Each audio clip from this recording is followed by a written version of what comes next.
Ray DeVito, open micer. Next question. In there, and one time Ray, where he would do the, all right, a word from our sponsor. It's Airy Jane's soap, you know, which I was ex-husband's deodorant, whatever it is. I put in the chat, holy fuck, Ray DeVito has sponsors? What the I mean, what am I doing wrong? Jesus Christ.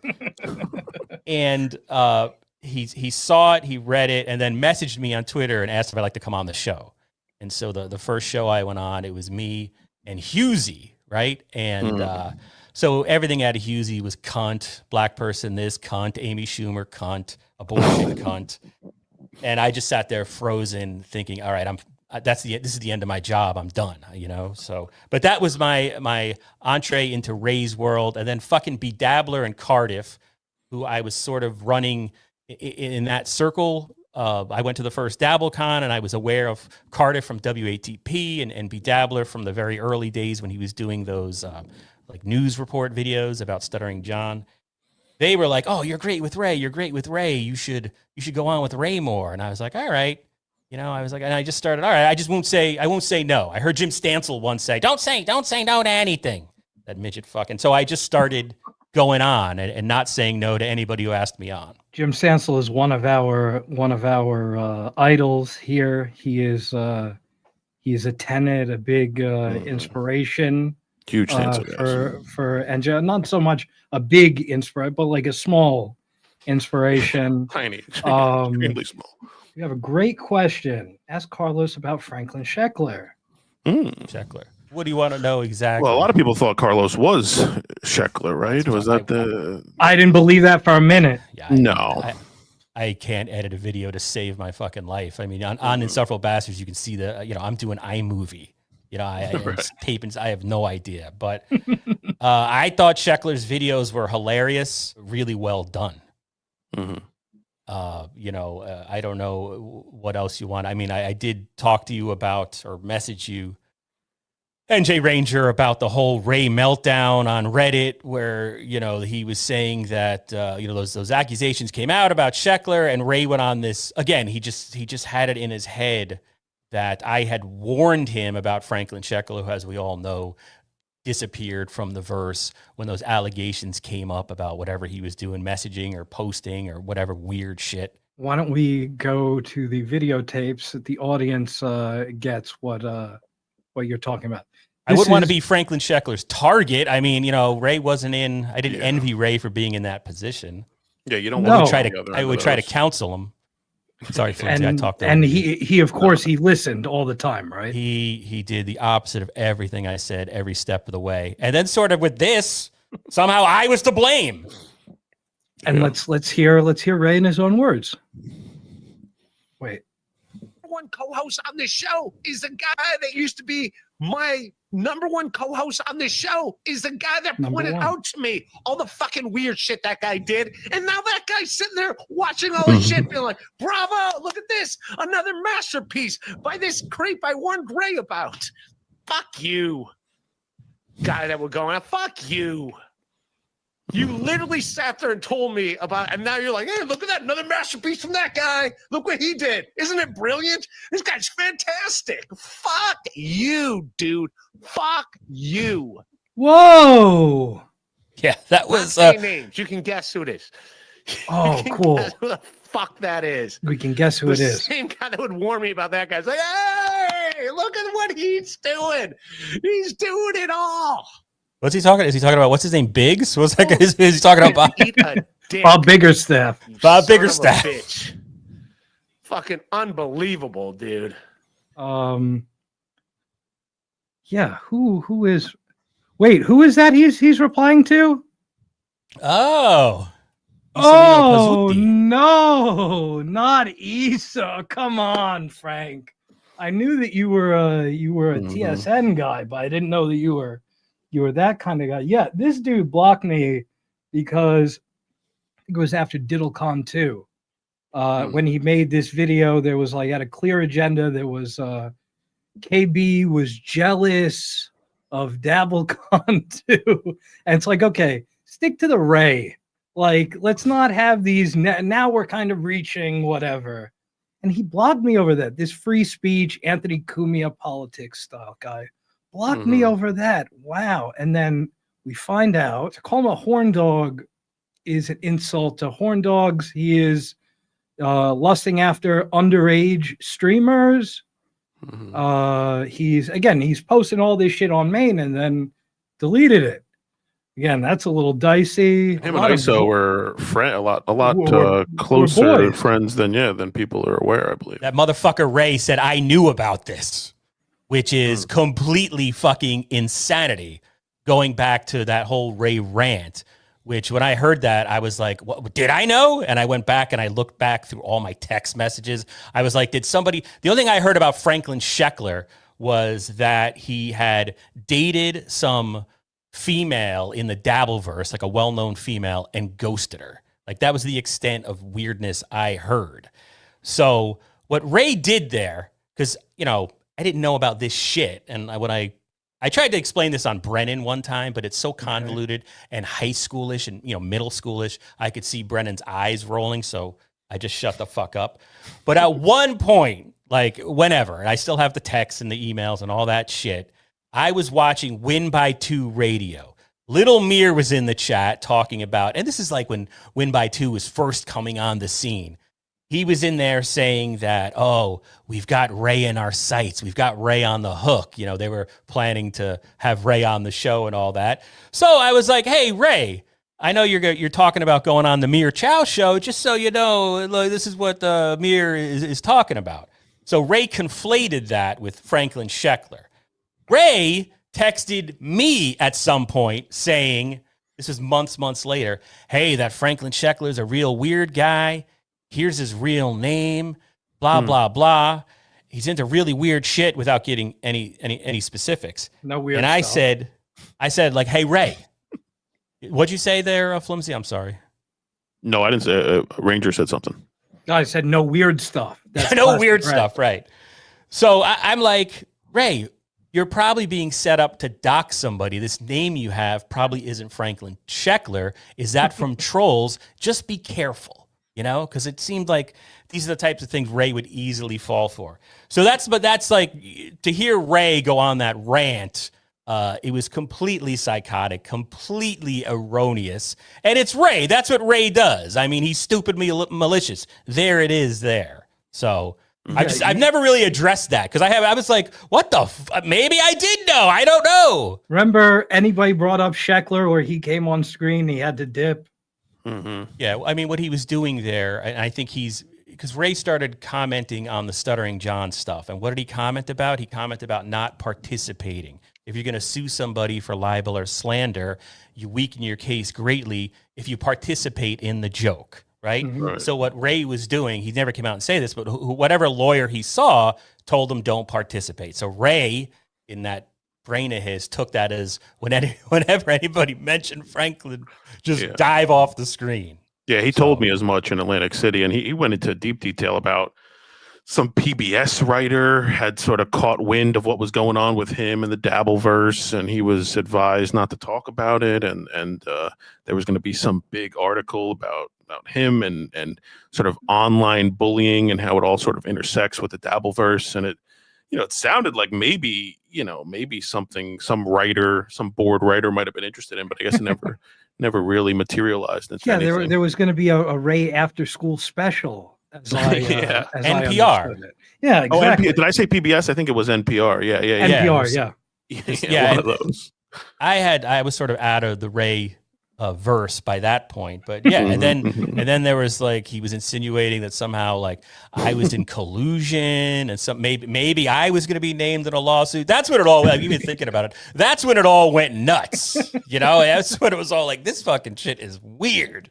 Mind you, Ray is carrying a laundry basket with both arms through the Borgata lobby as he's telling me this story. And a 6-pack he bought on the street. Yeah, he's got like coaxial cables in there. Like this laundry basket is full of shit you do not need in a Borgata hotel. A giant black dildo. Yes, yeah. It's just this is the guy. And meanwhile, this son of a bitch and Teamster Tim left me as Ray's minder to get him checked in and to get his shit up to the hotel. Hey, look, that's fine. I was a junior partner. I get that. I totally like those MILFs in the elevator. Again, they saw us. We get in the elevator. These three, whatever, like not advanced age, but like late 40s MILFs. Yeah. And I'm sitting here, I'm carrying a fucking laundry basket. So's Ray. And I'm thinking like, okay, this is going to be embarrassment for however many floors until we get up to Ray's room. And then meanwhile, no, they were about it. Ray, unfortunately, was not about it. They did not give him the 5 days notice. Right. But I gotta say, he was an eager wingman. I gotta give him that. Oh, laundry basket. What a weird fetish. I don't mean to kink shame, but Jesus Christ. Yeah, this is the great work of Frank Sheckler. This is what he does in public. A lot of cunt talk. No, I was not. Because again, the Shuli ball washing is a little gratuitous, and to block somebody about it is like, yeah, a lot of cunt talk, bro. That's like if something you're out of trying to Star get, Trek? yeah, that was. And yeah, and there's a Making White gif. So that's to familiarize everybody in the audience with the work of Franklin Sheckler. We have a question from the great Leo Gunn.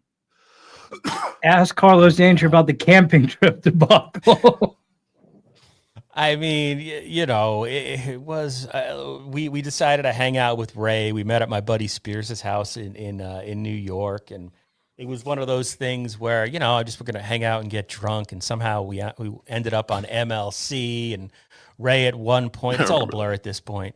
Ray at one point kind of insinuated that maybe we stole his laptop. Like that really stuck out because it was so weird. Because we're in this small house, and like, you know, Spears has a brand new PC, a brand new laptop. He just unboxed it. It had been sitting around, and we let Ray use it. And so like, dude, why would we? What are you talking about? We don't want to wear your laptop. You put it down over there. It was just manic Ray. Ray came in like a hurricane, touching everything. Yeah, I mean, it was what it was. I mean, it was a good time. I mean, I was surprised that Ray didn't want to watch MLC. He was on it, and then once he was off, Stevie Lou was on there taking shots at Ray. But you know, it was all just whatever. Good and Ray wanted no part of it. I feel like you were at a point that me and Ranger are kind of at now, where we're sort of like, you know, trying to, you know, devise sort of hangouts with Ray, you know, maybe, you know, looking forward to maybe some hangouts with Ray. And like, you know, I feel like I'm quickly getting to a point where I'm going to be out of the Ray DeVito business, because it's just, you know, it's just annoying to try to set stuff up. Yeah. Thank you. Sorry about that.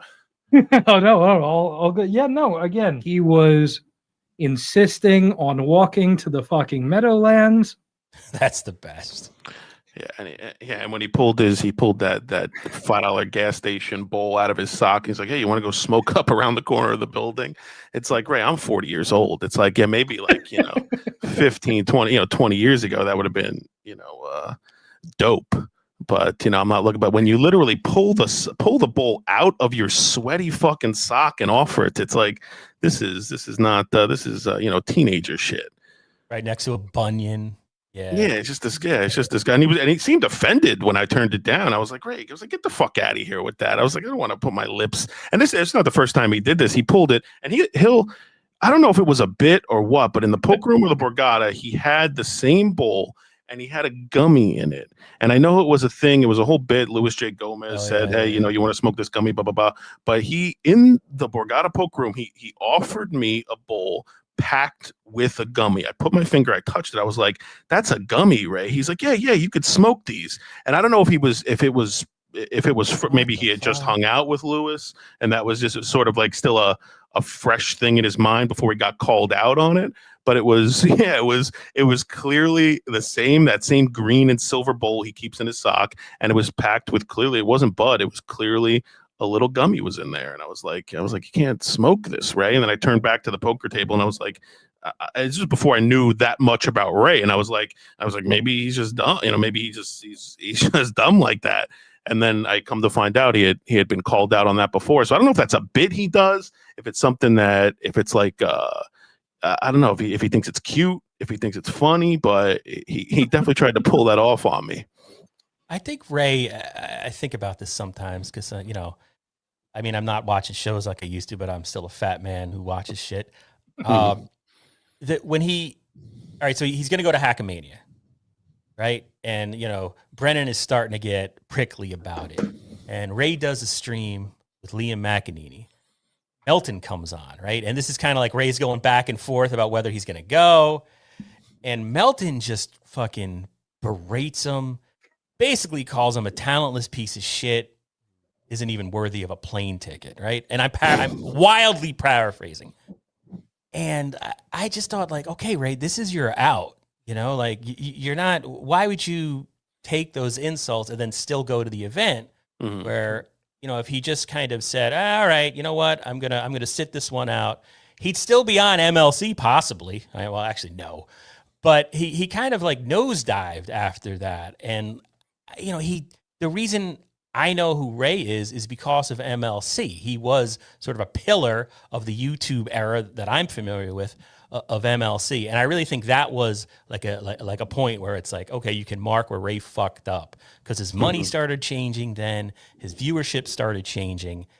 And, you know, just going on MLC more recently and just kind of being like a mopey guy and and I don't know who he gets advice from now, but he should stop listening. I mean, if Ray can get an audience, and I've told him this recently, go on in the morning. No one's doing morning shows anymore. There's a whole glut of people who would watch you in the morning, you know, 11 a.m., Ray. You go on at 11 a.m. for an hour and just do it consistently or do it every other day. And I think if he just did it consistently, he could probably get a small audience and make some money. I don't know what he's doing now. He's just all over the place. He makes it, you know, you have to like chase him to watch that show. Yeah, you like the odd timing of Ray episode going live 11:40 punk, and then when you look at the listing on YouTube, it's always 11. It's always 5 minutes after the stated. And that's an anxiety OCD thing. I mean, the sorcerer can probably diagnose exactly what part of the brain is misfiring to do that so consistently. Yeah, but you think timing, you think if you just consistently went at 11 o'clock, that's the difference between Ray having whatever he gets 90. How many does he get? He caps out about 100, right? You think he can really grow the same show, just consistency, 11 o'clock every day? You think that's the key? I think there are people, I mean, look, we started doing a show like once a week at the same time. And I think there's people in the Hackverse that just want to hang out in a chat room. It doesn't really matter what the show is. I was one of them. I'm not as much now, but you just want somewhere to, I don't know, hang out for a little bit. And I think he can capitalize on that, you know? And if he's sort of, all right, you don't want to, I mean, he is the Dabbleverse. He is the Hackverse. Right. This whole notion that he denies it, you know, and that he's above it. I don't want to talk about the Dabbleverse. That's my favorite thing. Again, I'll send in a Ray super chat every once in a while. It's like, hey, Ray, why don't you talk about the Dabbleverse for old time's sake? And he doesn't even bite. He literally doesn't even bite. Like, I'm his boy. And I'm trying to give him, again, consistent supporter of Ray. And he won't even do me the little, as we say in Greek, the little chadi, the little favor, if you will. We have our friend Leo Gunn saying, Ray told me that it was OJ gave us permission to crash at Spears' house and even invited Stancil along. Later, he told me he thought Carlos installed spyware on his laptop while he was taking a dump. Carlos, can you confirm or deny that? That's true. Fucking Leo Gunn. That's every word of that is absolutely true. You can't make this up. He really thinks that you're keylogging him. Well, I don't know about that. He did grant me permissions to his StreamYard. You know, and then it was like a bit he'd mentioned it just all the time. You know, yeah, he was proud of that for a while. He would say, like, Carlos, he controls my, you know, he can really do some damage to my life. He's got control of everything. He was sort of proud of that for a while there. Yeah, he would bring it up constantly, and I would go in sometimes. I would say to him, "Hey Ray, I'll help you out." This is a long time ago too.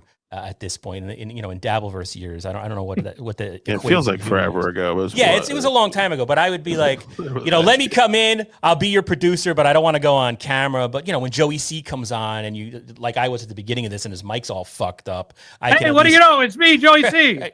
Right, yeah. I don't want to talk about the Dabbleverse anymore. My next guest is Joey C. He's running for president and killed the guy in Nicaragua. But yeah, so so I would go into StreamYard sometimes and do that. But then it became a turn where I was, I guess, I knew of all of Franklin Scheckler's activities to the T, because that's what I'm doing. I'm in Discord all day, tracking down what people are posting. Yeah, that's for Ray. Again, he's Ray and Chad are like they have some sort of life force bond between them. It's kind of like the classic riddle, the two guardians at the gate. One always tells the truth, the other always lies. They have that kind of dynamic. Jesus, what did you go to college or something? That's why they call me College Boy Ranger. We have a question for you, Carlos, from the great Frank. Do call Matt. Carlos, do you think Ray sees himself as a comedy purist and looks down on others because he thinks he's better than them? I mean, he definitely looks down upon podcasting. To this day, he still has this view that, stand-up comedy is pure and better, and that these are completely separate things. These are completely separate boxes, and never, the two shall meet. I want to use the word twain, but I got nervous in front of Ranger. And he says he has that writing gig too. Is that a real thing? Like, who's paying Ray to write anything? Hallmark, right? Wouldn't it be funny if it was Kevin Brennan? Like on the side, he's like his godfather and throwing him some jobs, shit like that. I don't know. You know what though? Chad Zumach though, like, not to change the subject, but you brought his name up. I have this respect for Chad, just the fact that he's still around. That guy has. It seems like half the internet shitting on him. I know it's not that, but it's 90% of the hackverse, and he just does his stream, motherfucker. Like he just keeps doing it. And at this point, there's something I have a begrudging respect for the man. He's doing it. Yeah, he is literally doing it. I mean, despite it all, yeah. What does he? What do you think he clears annually from super chats and memberships? I mean, it's sub 50K, right? I mean, it's a chunk. It's some chunk of change. That's why I don't think he's going anywhere. I think as long as he can grift some dollars, where's he going? Despite the fact that he's got really no show. It's a good couple of bucks. Yeah, I would say it's better. It's better than getting a job. That's what I'm saying. What's he going to go work at Whole Foods? Yeah, well, again, Chad brings it up. Karmic brings it up. That like, oh, why do you people? Why do you need this? Is my job? And it's like, okay, right. Well, like you're not. And again, to Karmic's credit, he's an upstart at this. Chad, however, has been doing this shit for years, even more years if you listen to Chad. So it's like, okay, maybe that's why people are asking, like, hey, why don't you get a little job application at the Home Depot? Right. Well, this has only, I mean, when people say you've been doing this for you, I mean, this has only existed for what, like 2-3 years? I mean, to be able to monetize the Dabbleverse and memberships and super chats, I mean, we're only talking about like 2022. So they're all like really, everyone's new to this, as it were, if you will. Yeah, Leo is saying that Ray should be pumping gas or stocking shelves during the day. He can do open mics at night on weekends. I agree. Yeah, again, it's not just Ray. There's a whole segment of this. And I get that, like, again, if you remember, I think it was last year, does Shuli have a day job gate? Is Shuli working at the Piggly Wiggly? Like, these guys really take it as such an insult. And I think, even though this is the Hackverse, named after hacks, this is the same. It's like as above, so below. This is the same Bert Kreischer talking about pedestrians or civilians. At the moment that you take a straight job, then I'm not an entertainer. It's like, okay, Mickey Mantle used to sell cars in the fucking off season. You think you're better than Mickey Mantle?